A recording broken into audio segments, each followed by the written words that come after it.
یہاں تک کہ خود قرآن کریم کا یہ دعویٰ ہے کہ میں کسی قوم کی اس وقت تک حالت کے اندر تغیر نہیں لاتا کہ جب تک کہ وہ خود تغیر نہیں لائے.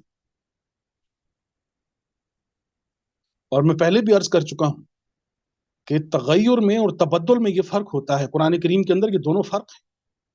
تغیر اور تبدل میں یہ فرق ہوتا ہے کہ تبدل جو ہوتا ہے، مثال کے طور پہ ایک فیکٹری ہے کہ جس میں کچھ لوگ کام کرتے ہیں، وہ چوری کر رہے ہیں تو مالک نے ان کو ہٹا کر کچھ اور لوگ لگا دیے. اب وہ چوری کر رہے ہیں تو کچھ اور ان کو ہٹا کے، تو ایک ہی صنف میں سے، انسانوں کی صنف میں سے مردوں کو وہ لگا رہے ہیں. تو جانے والے اور آنے والے لوگوں کا آپس میں صنفی تعلق ہے. تو یہ تغیر ہے، یہ تغیر ہے.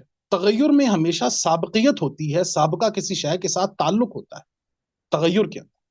لیکن جب اسی کمپنی کے مالک نے یہ فیصلہ کیا ہے کہ اب میں انسانوں کو ہٹا کر یہاں پر ربوٹ لگا دوں گا، انسانوں کا صفایا کر دوں گا، اور پیچھے کوئی سابقیت نہیں ہے، تو یہ تبدل ہوگا.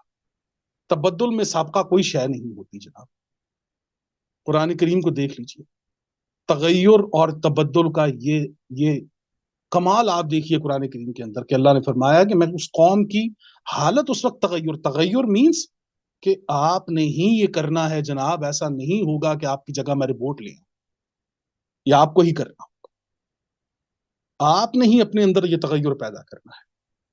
اب یہ ساری چیزیں میں آپ کے سامنے رکھ رہا تھا کہ جناب ہمیں جمود سے تحرک کی طرف آنا ہو.